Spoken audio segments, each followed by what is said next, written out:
নমস্কাৰ স্বাগতম জনাইছো এতিয়া বাতৰিলৈ ষ্টুডিঅত মই প্ৰাঞ্চল প্ৰতিম হাজৰিকা এতিয়া বিতং খবৰ 11 দিনত ভৰি দিলে অসম গ্ৰন্থমেলাই আজি গ্ৰন্থমেলাৰ বাকৰিত উপস্থিত হৈ উদ্যোক্তাৰে আলোচনাত মিলিত হয় মুখ্যমন্ত্ৰী হিমন্ত বিশ্ব শৰ্মা এই পৰ্যন্ত অসম গ্ৰন্থমেলাত বিক্ৰী হৈছে 4 কোটিৰো অধিক গ্ৰন্থ প্ৰতিদিনে প্ৰায় 25000 লোক আহিছে গ্ৰন্থমেলালৈ সানমাৰীৰ অভিযান্ত্ৰিক খেলপথাৰত অনুষ্ঠিত অসম গ্ৰন্থমেলাৰ বাকৰিত উপস্থিত হৈ এই মন্তব্য মুখ্যমন্ত্ৰীগৰাকীৰ লগতে অহা বছৰৰ গ্ৰন্থমেলাত মুখ্যমন্ত্ৰীৰ ডায়েৰী প্ৰকাশৰো কথা ক'লে হিমন্ত বিশ্ব শৰ্মাই উল্লেখযোগ্য যে কাইলৈ সামৰণি পৰিব অসম গ্ৰন্থমেলাৰ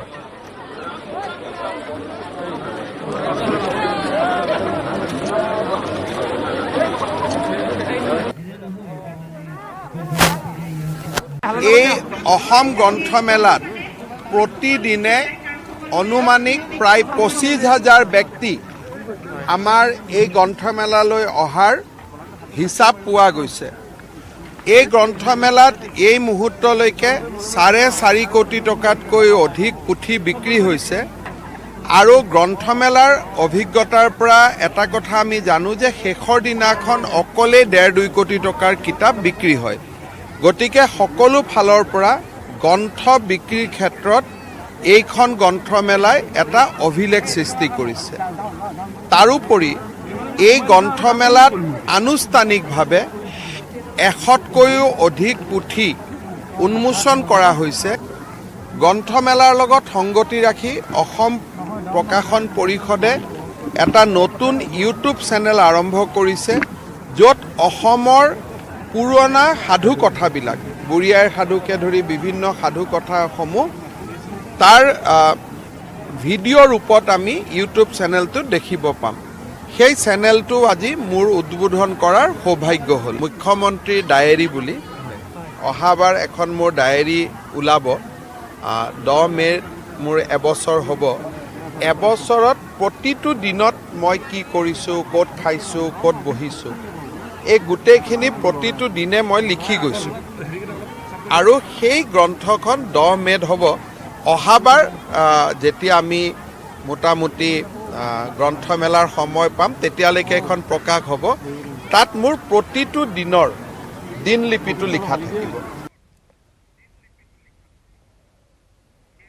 এবাৰ কাছাৰত সুপাৰী মাফিয়া আটক হৈছে কাটিগড়া আৰক্ষীৰ জালত পৰিছে সুপাৰী মাফিয়া বাবলু বৰভূঞা কালাইনৰ পৰা বাবলুক আটক কৰে আৰক্ষীয়ে কিছুদিন পূৰ্বে গুমৰা আৰক্ষীয়ে জব্দ কৰিছিল 3 কোটি টকাৰ বাৰ্মিজ সুপাৰী 3 কোটিৰ সুপাৰীসহ গ্ৰেপ্তাৰ কৰিছিল 4 জনক বাৰ্মিজ সুপাৰী সৰবৰাহকাৰী চক্ৰটোৰ অন্যতম হ'ল বাবলু কুখ্যাত সুপাৰী মাফিয়া নয়ন ঘোষৰ ঘনিষ্ঠ বাবলু দীৰ্ঘদিনে বাবলুৰ সন্ধানত আছিল আৰক্ষী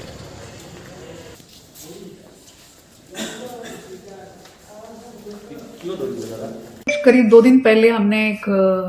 सुपारी पकड़ा था जिसमें करीब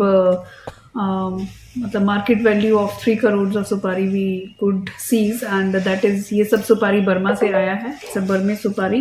तो उसके चलते ड्यूरिंग इन्वेस्टिगेशन उस टाइम पे हमने करीब 4 लोगों को पकड़ा था and during investigation we found further links and उसी कनेक्शन में हमने एक और बंदे को कल रात को पकड़ा है जिसका नाम बबलू है और अभी इन्वेस्टिगेशन इस मामले में जारी है তেল ডিপুৱে বিক্ৰী নকৰে ইথানল মিহলি পেট্ৰল আইওচিৰ নিৰ্দেশনা অমান্য কৰি ইথানল মিহলি পেট্ৰল বিক্ৰী নকৰাৰ সিদ্ধান্ত গ্ৰহণ কৰিছে উত্তৰ পূব পেট্ৰলিয়াম ডিলাৰ এছ'চিয়েশ্যনে ইথানল মিহলি পেট্ৰল ভৰালে গাড়ীৰ ইঞ্জিন বেয়া নহয় বুলি নিশ্চয়তা দিলেহে বিক্ৰী কৰিব বুলি সংবাদমেলত ঘোষণা ডিলাৰ এছ'চিয়েশ্যনৰ উল্লেখযোগ্য যে সোমবাৰৰ পৰা 10% ইথানল মিহলি পেট্ৰল বিক্ৰীৰ নিৰ্দেশনা জাৰি কৰিছে ইণ্ডিয়ান অইল কৰ্পোৰেশ্যনে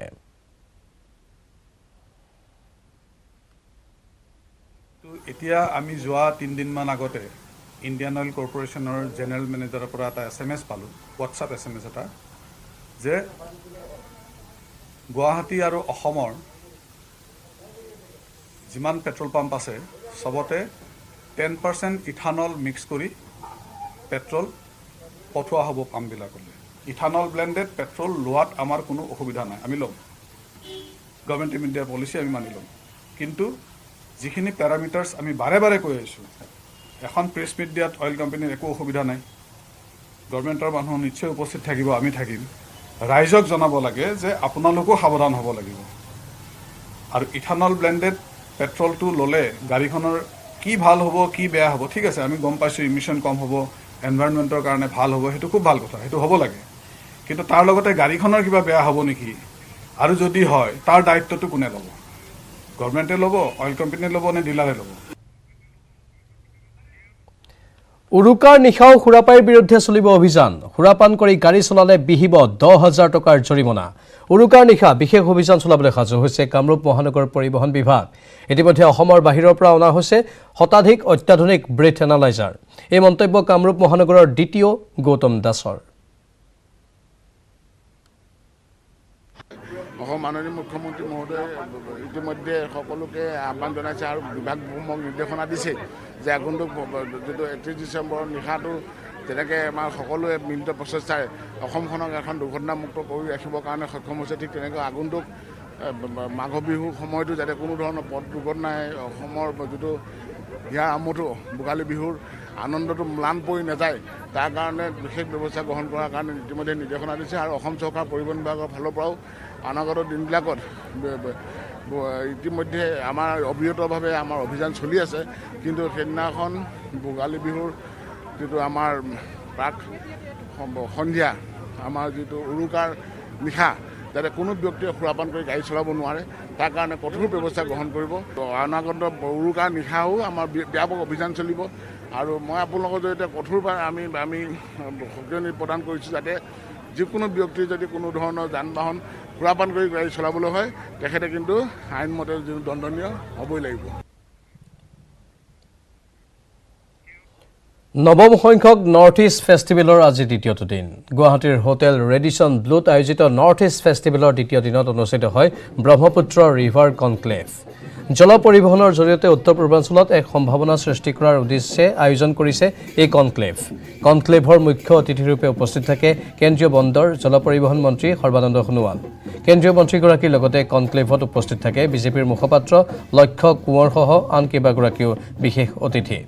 উল্লেখযোগ্য যে কাইলৈ সামৰণি পৰিব নৱম সংখ্যক নৰ্থ ইষ্ট ফেষ্টিভেলৰ এই ফেষ্টিভেল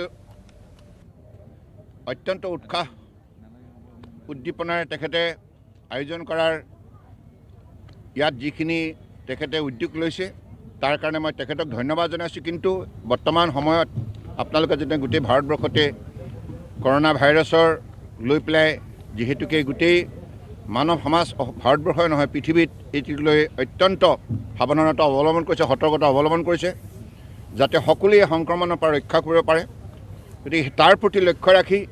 এইবাৰ এই ফেষ্টিভেলত মানুহৰ উপস্থিতি সংখ্যা স্বাভাৱিকতে কম হোৱাটো এইটো মানে স্বাভাৱিক এটা ঘটনা আৰু সকলোৱে কোভিড প্ৰট'কল মেইনটেইন কৰাৰ বাবে এইটো কাম কৰা হৈছে যাই কি নহওক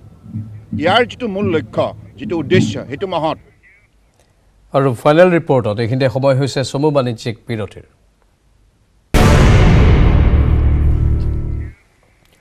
নৰ্থ ইষ্ট ফেষ্টিভেলৰ দ্বিতীয় দিনৰ কাৰ্যসূচীত অংশগ্ৰহণ কৰি চৰকাৰৰ এছঅপিক লৈ প্ৰতিক্ৰিয়া প্ৰকাশ কৰিছে জনপ্ৰিয় শিল্পী জুবিন গাৰ্গে লগতে অলিম্পিয়ান লাভলীনা বৰগোহাঁইক সম্বৰ্ধনা জনালে জুবিনে বক্সাৰগৰাকীক সম্বৰ্ধনা জনোৱাৰ পৰিৱৰ্তে খেলিবলৈহে দিবলৈ আহ্বান জুবিন গাৰ্গৰ এই অনুষ্ঠানত উপস্থিত থাকে অভিনেতা Adil Hussain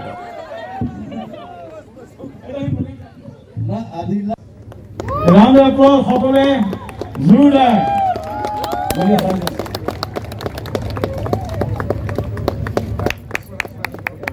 This is a bouquet of Northeast.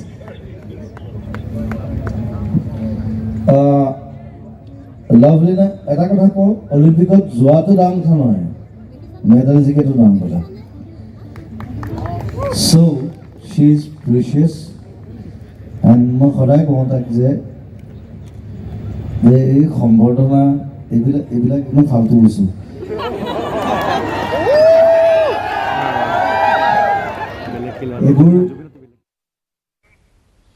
Covid বিধি মানি গুৱাহাটীত কাৰাটে প্ৰশিক্ষণ উলুবাৰী উচ্চতৰ মাধ্যমিক বিদ্যালয়ত অনুষ্ঠিত কাৰাটে প্ৰশিক্ষণত অংশগ্ৰহণ কৰে বহু শিক্ষাৰ্থীয়ে অসম উদু কাৰাটে সন্থাৰ উদ্যোগত অনুষ্ঠিত হয় এই প্ৰশিক্ষণ শিবিৰ কাইলৈ সামৰণি পৰিব কাৰাটে প্ৰশিক্ষণৰ কাৰ্যসূচী উদ্বোধনী অনুষ্ঠানত উপস্থিত থাকে আৰক্ষী বিষয়া দেৱৰাজ উপাধ্যায়ৰ লগতে সমাজ সেৱক জান্নাতুল হক ৰাজা আমি ব্লেক বেল্ট ফাৰ্ষ্ট দেন 14 জনক দিম আৰু second then third then fourth then তেনেকেও আছে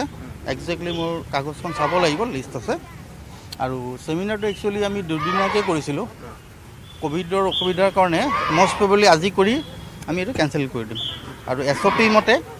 যিমান এলাউ কৰিছে আমি যিমানখিনি আমাৰ থাকিব লাগে সিমানেই আছে আৰু অন্যখিনি আমি অলৰেডি ৰিলিজ কৰি দিলোঁ মেঘালয়ৰ ৰিভয় জিলাত চাঞ্চল্যকৰ ডকাইতি কাৰ্য AK-47 লৈ পেট্ৰল পাম্পত ডকাইতৰ লুটপাট 14 মাইলৰ পেট্ৰল পাম্পত চাঞ্চল্যকৰ ডকাইতি সংঘটিত হয় অস্ত্ৰধাৰী দুৰ্বৃত্তই লুটিলে 2 লাখ টকা CCTVত বন্দী হ'ল শুকুৰবাৰে সংঘটিত এই ডকাইতিৰ দৃশ্য বাইকত আহিছিল 2 অস্ত্ৰধাৰী দুৰ্বৃত্ত পেট্ৰল পাম্পত ডকাইতি কৰি সোণাপুৰ অভিমুখে পলায়ন কৰে ডকাইতৰ দলে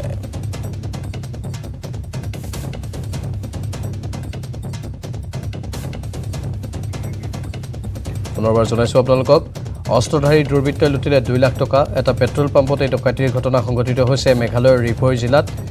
এক চাঞ্চল্যকৰ ঘটনা AK-47 লৈ পেট্ৰল পাম্পত ডকাইতে লুটপাট চলালে 14 মাইলৰ পেট্ৰল পাম্পত চাঞ্চল্যকৰ এই ডকাইতিৰ ঘটনাক লৈ এতিয়া হাহাকাৰ লাগিছে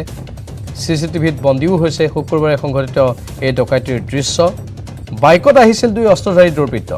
আৰু পেট্ৰল পাম্পত ডকাইতি কৰি সোণাপুৰ অভিমুখে পলায়ন কৰে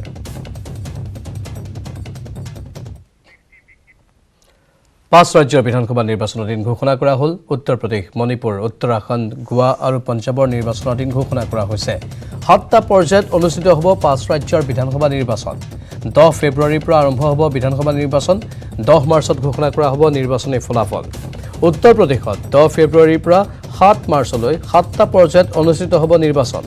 এফালে পঞ্জাব উত্তৰাখণ্ড আৰু গোৱাত এটা পৰ্যায়তে নিৰ্বাচন অনুষ্ঠিত হ'ব তাৰিখ নিৰ্ধাৰণ কৰা হৈছে 14 ফেব্ৰুৱাৰী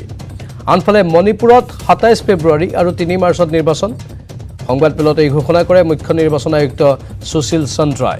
15 জানুৱাৰীলৈ নিৰ্বাচনী সভা আৰু ৰেলীত নিষেধাজ্ঞা আৰোপ কৰা হৈছে ফলাফল ঘোষণাৰ পিছতো উলিয়াব নোৱাৰিব কোনো rally Commission has decided that no road show, padayatra, cycle, bike vehicle rally and procession shall be allowed till 15th January 2022. Commission shall subsequently review the situation and issue further instructions accordingly. So up to 15th of January, because the situation is dynamic, it is not static. No road show, no padayatra, no cycle, bike or vehicle rally and any procession. No victory procession after the counting shall be allowed and not more than 2 persons shall be allowed to accompany the winning candidate or his or authorized representative to receive the certificate of election from returning officers. Total 7. All the 5 states combined together will be completed in 7 phases. The first date of the issue of notification will be 14th January 2022 and which will start from Uttar Pradesh. This will be the first phase of Uttar Pradesh. The issue of notification is 14th January. Last date of nominations 21st January. Scrutiny of nominations 24th January. Last date of withdrawal of candidature 27th January. And date of poll 10th February 2022. This is the first phase. Now let us come to the second phase, which is a very important phase. In second phase, we will be covering 4 states. Uttar Pradesh second phase, Punjab in 1 phase, Uttarakhand in 1 phase, Goa in 1 phase. So Uttar Pradesh, Punjab, Uttarakhand and Goa. In second phase, Punjab, Uttarakhand, Goa will be over. And here the issue of notification will be 21st January. Last date of nominations 28th January. Scrutiny of nominations 29th January. And last date of withdrawal of candidature 31st January. And date of poll 14th February, that is Monday. আজিৰে পৰা ৰাজ্যত বলবৎ হৈছে কোভিডৰ নতুন SOP চৰকাৰৰ নতুন নীতি নিৰ্দেশনা অনুসৰি নিশা 10 বজাৰ পৰা পুৱা 6 বজালৈ থাকিব সান্ধ্য আইন নিশা 10 বজাৰ পূৰ্বে বন্ধ কৰিব লাগিব সকলো দোকান পোহাৰ অৱশ্যে নৈশ বাছ চলাচলত কোনো নিষেধাজ্ঞা আৰোপ কৰা হোৱা নাই শেহতীয়া কোভিড পৰিস্থিতিৰ প্ৰতি লক্ষ্য ৰাখি চৰকাৰ সম্পূৰ্ণৰূপে সাজু হৈ উঠিছে আজিৰ পৰা আপোনালোকে কি নিয়ম মানি চলিব লাগিব মাস্ক পিন্ধাটো সকলোৰে বাবে বাধ্যতামূলক কৰা হৈছে সান্ধ্য আইন আৰম্ভ হ'ব নিশা 10 বজাৰ পৰা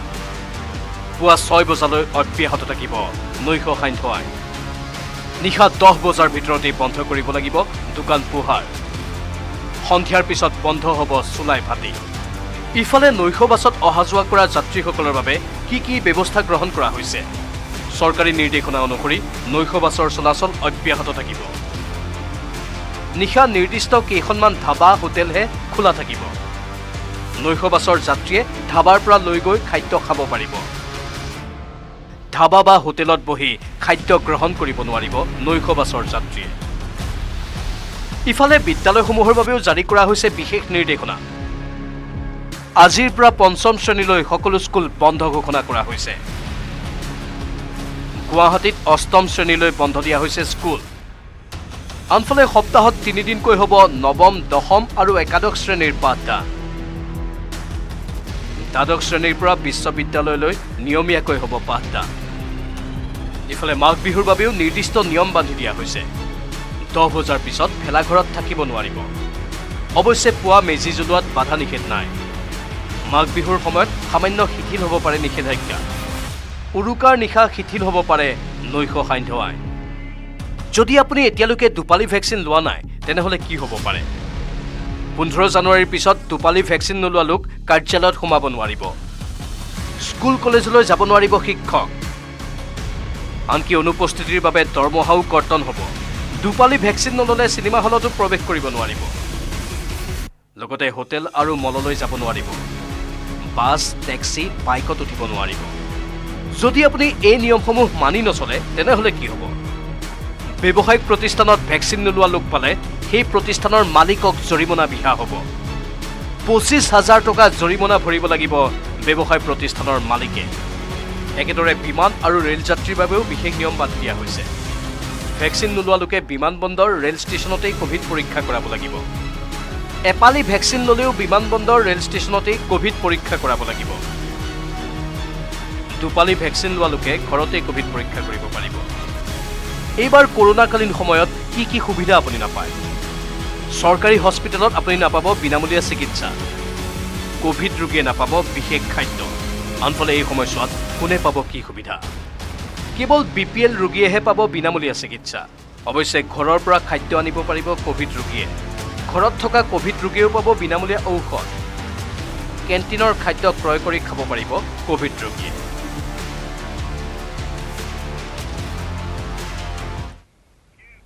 আৰু ইয়াৰ লগে লগে সময় হৈছে এতিয়া বাতৰিৰ পৰা বিদায় লোৱাৰ নমস্কাৰ শুভৰাত্ৰি